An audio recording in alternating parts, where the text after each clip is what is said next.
You're listening to the Blue Jay Breakdown. And welcome into Blue Jay Breakdown, and we are going to start with the women's side. First off, Jacob, the Drake win. We'll go back to that 80-72. Lauren Jensen was the absolute star of that ball game. 32 points, 10 assists. Her first career double-double, if I'm not mistaken. And LJ just had a great game, was getting everything she wanted. Biggest takeaways from that Drake win? Yeah, definitely they needed it. Yeah. Coming off that South Dakota State loss, we talked about how tough this opening stretch was, and considering what happened after that, we'll talk about in a moment here. Definitely a win they needed, and they had to earn it. It was not easy. They got the lead early and then kind of held on to it, but Drake never went away. Mm-hmm. And I think you mentioned Lauren Jensen's story of the game, just absolutely phenomenal performance. 32 on 12 of 16 from the field, 6 of 10 from three, hit 2 free throws, had the 10 rebounds, grabbed I think the last one at the end for that double-double. And they got Morgan Molly going as well. 20 points, 8 of 14 from the field, 3 of 6 from three. They get those two combining for 50, you're going to have a chance to win every single game. They just haven't really had that happen yet this far. So big win for them. They got outscored in the paint again, 42-34 by Drake, but they held Drake's top 2 players, Anna Miller and Katie Dinnebier, to a combined 33 points on 33 possessions with 9 turnovers. Locked down on those two, their 2 best players, but Courtney Becker kind of got loose for 21 points. Really efficient game, 8 rebounds, 4 assists. So still figuring some things out defensively. We knew that was going to be an issue with the small lineup. Right. But Drake's a good team. They went out and they were competitive with Iowa. They were right with them after the first quarter. Then Iowa kind of hit them, but then they never went away. They hung around in the second half. So it's definitely a good win for Creighton, and good to see Molly and Jensen both going off at the same time. Yeah, well, let's move over to that Kansas State matchup. So Creighton women's basketball now falling to 1-2. And like Jacob mentioned, it is a very tough stretch to start off with. Like, Jim Flanner did not do his team any favors in the scheduling. So you go on the road to a Kansas State team, and a slow start really plagued the Blue Jays. They scored 9 points in that first quarter. It was 22-9, and you can't really do that on the road against that team. Yeah, and it just kind of kept getting away from them. They trimmed a few points in the fourth quarter, but the game was already over at that point. And it's a top 10 Kansas State team, and I was really impressed with what I saw from them, the way they're playing through the post, shooting the ball out surrounding their size. They have a 6'6" center in Ioka Lee, who's got over 2,200 career points. That was going to be a problem going in. We knew that. And 28 points on 13 of 18 shooting. They had absolutely no answer for her. Total points in the paint were 54-28 in Kansas State's favor. And unlike in the Drake game, where they offset that with 3-point shooting, they were plus 15 from the 3-point line against Drake.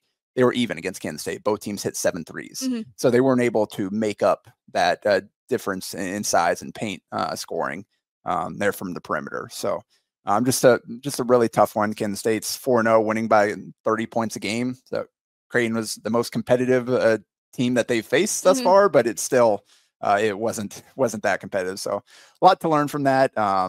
They're gonna face teams with talented post players down the line, and if they want to make the tournament and make a run, they're gonna have to run into teams like Kansas State, like they did with UCLA and Lauren Betts last year. So got some time to figure it out, but they're gonna have to find some answers there. The one bright spot was Kennedy Townsend. Lauren Jensen was in foul trouble the entire time, never got into a rhythm, just 9 points, 4 of 11 shooting. But Kennedy Townsend led the scoring 16 points, hit a couple of threes, got to the line, made all 4 of her free throws. So that's big for her. They need that scoring from her this season. Yeah, I think the biggest question is, if LJ and Morgan Molly aren't producing points, who's going to be that person that steps up? Is it Molly Mogensen? Is it KT, Kennedy Townsend? Is it Keani Lockett, who we've seen be very consistent so far? And that's I think one of the main storylines so far is Keani Lockett, double-digit scoring in all 3 games. We talked about her in the preseason and really impressed in the exhibition. And Coach Flan talked about why he put her in the starting lineup and the leap that she's made. And every game she's produced. Again, with 12, 11, 11, I think is what she's been scoring. So that's huge for the team. They needed players to make a leap. in order to offset what they lost with Emarancic. And so far, I don't think you could ask for anything more than what Keani's given them. On the other hand, some of the others, maybe not so much. And that's, you mentioned Molly Mogensen and Morgan Molly too. She was great against Drake and they won. Struggled in the other two and they lost. That's going to probably be a trend this season. They need her to find some consistency to go with Lauren Jensen, who 21 a game on 52, 42, 100 shooting splits, even with that game against Kansas State, dragging her down. So yeah, she's off to a great start. Needs a little bit more help though. From the outside perspective, a 1-2 record might look alarming to a team that, we're used to seeing at least being in that top 25 for most of the non-conference slate. But I mean, man, you got to look at that schedule and give it grace and like take that 1-2 record with a grain of salt. Are you panicking whatsoever if you're a Creighton women's basketball fan? I wouldn't say panicking. I would say the flaws or the areas of concern that we thought might be there going into the season have clearly been there. And it's a team that they're going to have to get better as the season goes on. They're definitely not a finished product. Again, you don't lose a player like Emma Ronsick and not replace her with a like kind of player without taking a step back. So now the question is, can they step forward? Can they make up that ground as the season goes on with growth from the players they brought in, from the young players, from the players that were kind of reserve players last year, stepping into more feature roles this year? Yeah, I mean, thinking of the schedule as we look at it, Nebraska on Friday, which we'll talk about in a moment, will be a tough test. You go neutral site against Wichita State, and then at Tulsa, at Northern Iowa, if we're sticking with the non-con slate, at Green Bay, Wyoming at home. That's your last non-conference home game besides the Nebraska game this weekend, and then at UCLA. That's crazy. So 3 non-conference home games. Yeah. So again, not any favors done by Jim Flannery in the scheduling, but let's talk that Nebraska game because obviously it's going to be a big focal point for this state. 4 p.m. on Friday at DJ Sokol Arena. They're calling it a blue out too, so they don't want to see red in DJ Sokol. So it'll be a fun environment with that gym and its size. But the biggest, I guess, question mark is how do you defend Alexis Markowski? The whole country is still trying to figure that out typically, but then you also have Natalie Potts, Britt Prince. Obviously, Creighton hasn't seen the freshman Britt Prince, so like, how do you defend everything that Nebraska has? Can they? And again, it seems like you look at all these matchups, really talented post player, and that's the Achilles heel. Yeah, Creighton has struggled some with those players. Again, they did a better job against Miller for Drake, but they let their power forward have a big game playing alongside her. So that's, you look at Nebraska and the strength of this team is their front court and the way that Natalie Potts and Alexis Markowski are both playing right now. They're both scoring inside and out. Potts is 8 of 11 from 3 so far this season. They got the high-low game going between those two. Markowski is stepping out and shooting. And then obviously we know where her strength is around the basket. So yeah, Creighton's going to have to find some answers because that is going to be a tough matchup, especially we saw Prince have her best game yet as a Husker up in Sioux Falls at the Sanford Pentagon. And I think she's been kind of feeling her way out, playing more of a distributing role, not looking for her own shot as much. And she definitely looked for her own shot up there in Sioux Falls. So that's just, they're going to have some firepower around that front court. So Creighton's going to have to play it really well and come up with some answers to scheme around that. Yeah, it'll be an interesting matchup to watch. I think we'll answer a lot of the questions that we have about Creighton basketball. Flipping to the men's side, we'll go back to the Houston Christian matchup, of course, was Greg McDermott's 328th win, winningest coach in program history.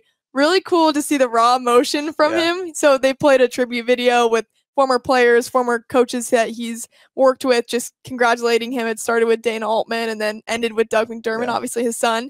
It was cool to see him like almost tear up at that. Oh, and they hit him with the Doug one at the end too. Because they cycled through basically, like you said, former players, former assistants, everybody in the program, all staffers, people that have been there the entire time with him. And then went back to Dana. You're like, oh, they're going to close out the start and finish with Dana, and nope. Then comes Doug in there and talks for about a minute there, and that's I think where it really got to Mac. But it was cool being in that press conference, listening to him talk about what it meant to him and just the people. And I mean, I don't know how many different people that he mentioned in his press conference answers, but he ran through everybody that's been a part of this by name. It's cool. Bruce Rasmussen was there in the room, gave him a shout out during the press conference as well. So that was pretty cool. It clearly means a lot to him what he's accomplished here at this program and the people that have been a part of the journey. Yeah, really cool. And the fact that, I mean, the past two coaches have stayed so long with Dana and Greg, it just goes to show what a great job Bruce Rasmussen did. It's 3 decades of excellence, and Rasmussen is the one most responsible for it, for sure. Really cool. All right, well, let's talk that matchup. Creighton held Houston Christian to 12 points in that first half. It was the lowest amount against any D1 opponent. So tied during the McDermott era. During the McDermott era. Tied the record for fewest points they've given up in a half, but that was to a Division II opponent. Gotcha. So first time they've held the D1 team that low, and they were down 7-3 to start that game. Yeah. So that they only gave 5 points the last 6 or 14 minutes of the half. So, and that was kind of, we had some concerns. We saw their kind of KenPom defensive rating tank after the first 2 games, with teams shooting the ball well, and then just overall teams being too comfortable, in some weird matchups for what Creighton's defensive scheme is, with 5 out, small front courts or whatever. They talked about how they were just more aggressive and intentional, communicated better. They got out to shooters. They were getting hands up as opposed to just closing out, just kind of the little extra effort things that you need to be a great team that maybe they weren't doing as well as they're capable of. It's non-conference. Like you feel like you can probably roll over these teams. And they kind of gave up some stuff because of that. So third game, definitely much better attention to detail on defense and effort. Yeah, 78-43 win. Moving over to the Kansas City matchup, 79-56 win. 5 different Blue Jays in double digits. Biggest bright spot though, Jackson McAndrew led the team with 15 points off the bench. Was 0 for 7 in that Houston Christian game, and then had a nice little comeback game. Yeah, and that's kind of the impressive thing is in that game, getting good looks. None of them are going down. He did not hesitate. He just kept firing. Again, got up 7 threes without making one, and then he followed that right back up with again, no lack of confidence. And his release is so quick. He can get that thing off so easily. And again, 15 points, got a putback or got a dunk, drew offensive fouls or drew rebound or fouls on the offensive rebounds.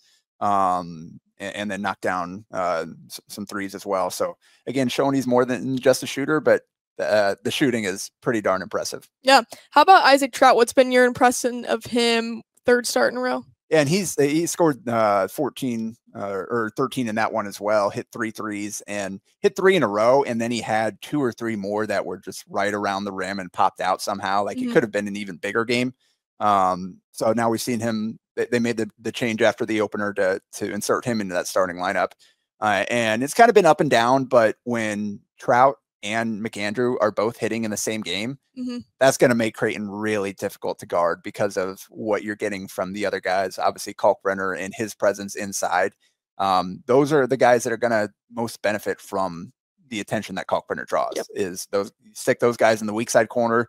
They front and send backside help. That skip pass is going to be there for that corner 3 all game long.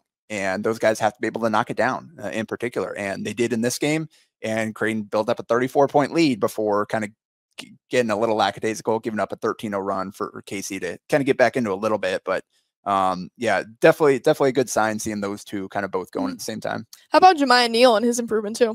That's been huge over these last 2 games against Houston Christian, Kansas City. 20 points, 18 rebounds, 9 assists to just 3 turnovers, 9 of 13 from the field, 2 of 4 from 3. So just a really productive all-around stretch for him after kind of feeling his way out, trying to figure out, all right, where he belongs. A lot of it has been in transition, his production so far. Half court still kind of a work in progress about where he fits and from a scoring standpoint. But he is an absolute weapon in transition with his athleticism, ability to finish around the basket. And Creighton's running so hard, like their intention to put pressure on you on every single play, that's going to wear teams down. And Jemiah Neal is probably the primary beneficiary of that pace that they play with. But then everybody else is kind of getting some opportunities as well. So, and then the playmaking, again, 9 assists, 3 turnovers. He had 11 points, 11 rebounds, 6 assists, and no turnovers against Kansas City. Yeah. Like, that is a phenomenal all-around game, and you're getting that kind of production from him. Creighton's going to be a very good team. That's kind of the player that he needs to be for this team to kind of come together, and for him to already be figuring that out just a few games in.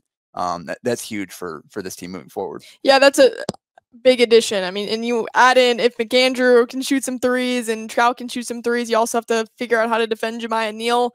He was getting to the rack as well, so that was awesome. Stephen Ashworth too. I mean, what he's been able to do over these past 4 games and just being consistent. What's been impressive about him so far? Just the overall all-around production. Yeah. Look at 16 points, 7 assists, 5 rebounds. I believe that's right. Yes. Okay. Wasn't sure if I had the rebounds and assists flip, but yeah. But just every game he's making an impact in all 3 categories, and then shooting the ball 45% clip from 3 on top of that. So we're starting to see the player that I think Creighton thought they were getting last year from Utah State. And that's kind of how this plays out. And that's why like multi-year transfers are so important, because there so often is a second-year leap for those guys, getting more comfortable within the system, understanding kind of the level of competition. And you can't have asked for more of him so far this season, which has been huge, especially as Pop Isaacs has kind of been a little slow to get back into a rhythm coming off the injury that forced him to miss the opener and miss some practice time. You can see he kind of the rhythm just hasn't been there for him. Hasn't shot the ball nearly as well as he did in the exhibition and during the preseason. So as he's kind of figuring things out, trying to settle back in, Ashworth's steady presence has been awesome for this team. So it's not a concern that Pop hasn't necessarily produced yet? No, I wouldn't call it a concern yet. Obviously, like from what he was last year to what he is, like you need him to be much better than he was last year, much more efficient. And I think there were a lot of factors that played into that lack of efficiency that hopefully don't exist here at Creighton. So I wouldn't say concerned, but you do need to see it start to turn a little bit, because right now he's shooting about the same rate that he did last year. From 3. So I think that will turn. I think he's getting better looks, and hopefully soon here is when that turn will happen. Well, let's turn the things over to Ryan Kalkbrenner. So still doing what he does best. He unfortunately had 2 missed shots against Kansas City. Can't believe that. 6 for 8, but still 14 points and 16 points against Christian Houston. So obviously very consistent. I guess couldn't keep up the 49-point average from the first game, whatever. But yeah, Ryan Kalkbrenner, I mean, I think all eyes will be on him versus Nebraska. Would you say so, for how they're going to try to defend this team? Yeah, and I think so. 26 a game on 89% from the field, 75% from 3, because he did miss a 3 in that last game, 90% from the free throw line. Yeah, that's and that's after his quietest game of the season. Yeah. He's still putting up those numbers. But I do think what was so stark in the opener was how aggressive they were getting him the ball, and how aggressive he was getting position and going to work when he did. I think the last couple of games we've seen a little bit more of the passivity that he played with last year. I think they probably need to get back a little bit more to, oh yeah, they're sending help side, so we'll just skip it and take the 3 every single time. I think they need to get a little bit more intentional with, and that's on him too, because there were times where he catches the ball and kicks it out without a double or without trying to make a move. So I think that's something that is definitely in their bag, and I would assume that would be part of the game plan against Nebraska. You think? And I'll be curious to see kind of how Nebraska plays this, because 2 years ago when Nebraska beat Creighton at CHI with Sam Griesel and Derek Walker and those guys, obviously Kalkbrenner was sick in that game. We come to find out afterward, but they were determined not to let him beat them. They were double teaming the post. They were sending backside help. They were tagging on every single roll, and they were daring Creighton to beat them from 3. And in that game, Creighton couldn't. Took a ton of 3s, and they just, for whatever reason, would not go in. Creighton's only shooting 31.5% from 3 as a team so far this season. Obviously, small sample size or whatever, and it's really risky to tell Creighton, hey, go ahead, you can have some 3s, beat us. But that might be the game plan they go again. If they don't, we'll see kind of how they match up with Kalkbrenner if they feel like Braxton Mia can hold his own. I have doubts about that. Yeah. And I don't know how many minutes he's going to play anyway. And then you get much smaller where you go Berke or Andrew Morgan there at 6'9", 6'10", or whatever. So I'll be curious to see, are they going to play their standard double the post, fly around, maybe give up some rotation threes, but not let them kind of control the paint. So that's the decision that Fred Hoiberg and staff are going to have to make is, all right, which way are we going to shift our defense and kind of dare them to beat us the other way? Right, because unlike other matchups, Nebraska does have a 7-footer that they can put up against Ryan Kalkbrenner. Can he keep up with Kalkbrenner is the question. Do they need a double team? But I think, again, it'll tell us a lot about both teams and how Nebraska attacks, and can Creighton shoot the three? I think will be a big question. And we talk about the Kalkbrenner matchup. The matchups the other way are strange as well, especially if Nebraska sticks with that same big starting lineup. There are questions about how Creighton's smaller backcourt handles that bigger lineup. Is you would assume Jemiah Neal probably has to guard Bryce Williams with how he's playing right now. So that means you got Pop Isaacs or Stephen Ashworth on Juwan Gary. And not a good look. Juwan's not necessarily a guy that's going to go ISO and score you 20 on his own, but he is a guy that can crash the offensive glass, can take advantage of a size advantage that way, can cut to the rim, catch and finish that way. Does he punish that matchup if they have to go that way? And then kind of you've got the storyline too with Stephen Ashworth and Raleigh Worcester.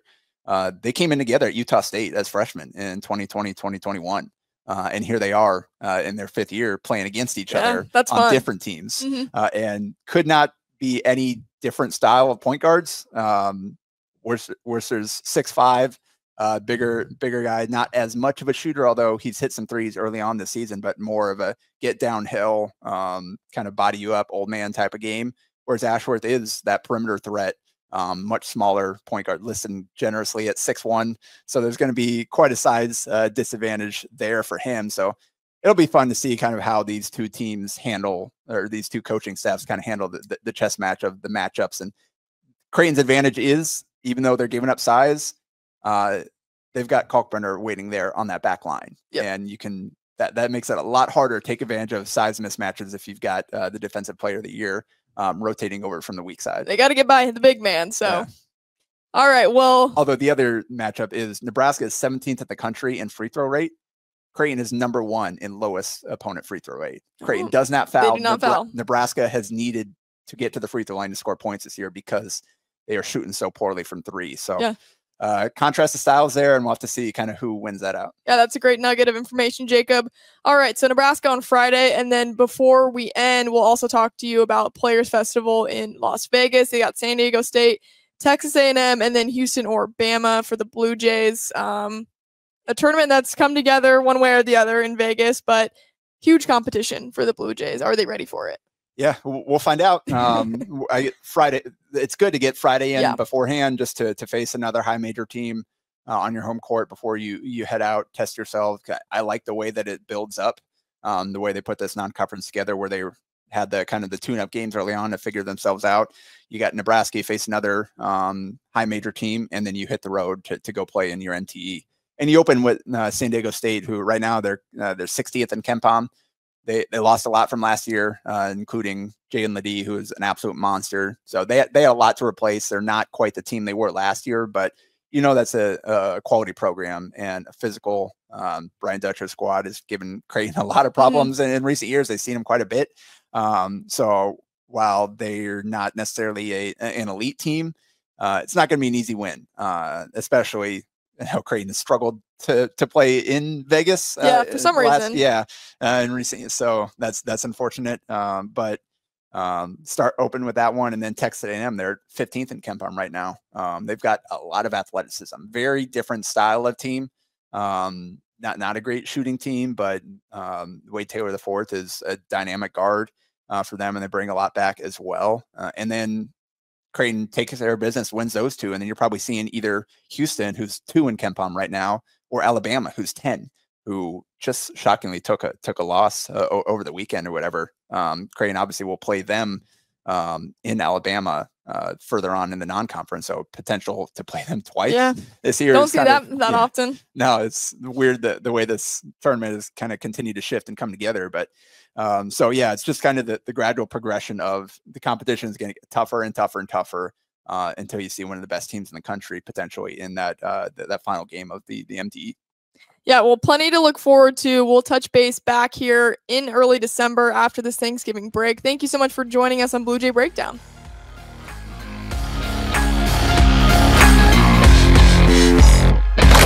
A Hurrdat Sports Network production.